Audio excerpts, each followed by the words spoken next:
তার লড়াই নিয়ে স্বল্প দৈর্ঘ্যের তথ্যচিত্র হয়েছে।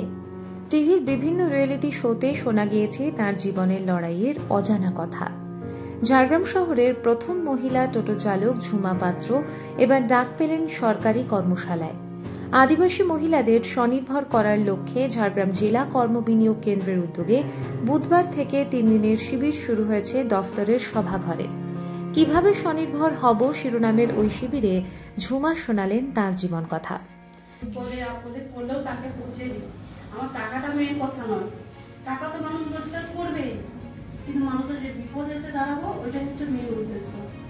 আজকে আমি কষ্ট করে এই জায়গায় আমি পৌঁছেছি, আমার পেছনে কেউ ছিল না। 2.5 দশক আগে বাঁকুড়ার বক্সি এলাকায় মিষ্টি দোকানের এক কারিগরের সঙ্গে ঝুমার বিয়ে হয়। ঝুমার বাপের বাড়ি ঝাড়গ্রামে। পরপর 2টি কন্যা সন্তান হওয়ায় শ্বশুরবাড়ির লোকজন অত্যাচার শুরু করে। ঝাড়গ্রামের স্বামীকে নিয়েই সংসার পাতেন, কিন্তু টোটো চালক স্বামী সংসারের টাকা দিতেন না। তাই 2018 থেকে ঝুমা নিজেই টোটো চালাতে শুরু করেন। এবার অত্যাচার শুরু করেন স্বামী। চরিত্রের বদনাম, মারধর কোনো কিছুই বাদ যায়নি। ঝুমা রুখে দাঁড়ান, স্বামী তাকে ছেড়ে চলে যান। কয়েক বছর ধরে ঝাড়গ্রাম শহরের কদম কাননের এক প্রান্তে অ্যাসবেস্টাসের ছাউনি দেওয়া মাটির বাড়ি তৈরি করে বসবাস করছেন ঝুমা। প্রতিদিন ঘরের কাজকর্ম সেরে সকালে টোটো নিয়ে বেরিয়ে পড়েন, রাতে বাড়ি ফেরেন। এজন্য কম বাঁকা কথা শুনতে হয়নি ঝুমাকে। টোটো চালিয়ে উপার্জন করে 2 মেয়ের বিয়েও দিয়েছেন। এমপ্লয়মেন্ট ব্যাংকে নথিভুক্ত আদিবাসী কর্মপ্রার্থী তরুণীদের জন্য 3 দিনের সরকারি কর্মশালায় ঝুমাকে আনার কারণ হিসেবে দফতরের ব্যাখ্যা, অল্প শিক্ষিত মহিলারাও কিভাবে স্বনির্ভর হতে পারেন সেই দিশা দেখাতেই এমন উদ্যোগ।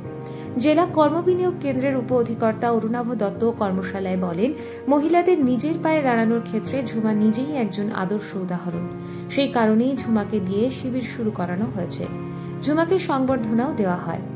সেই শিবিরটা তোমাদের মেয়েদের মধ্যেও যেন অনেক পোটেনশিয়াল আছে তোমাদের মধ্যে, অনেক কিছু তোমরা করতে পারো, কিন্তু তোমরা সেই সাহসটা হয়তো করতে পারো না, সেই সাহসটা সঞ্চয় করতে পারো না, বা সেই ইচ্ছেটা তোমাদের হয়তো হয়েও পুরোটা হতে পারে, সেই ইচ্ছের জায়গাটা ভালো।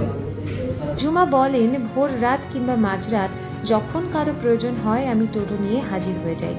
কোনো নারী যদি মনে করেন সম্মানের সঙ্গে বাঁচবেন, তাহলে কেউ তাকে অসৎ পথে নিয়ে যেতে পারবে না।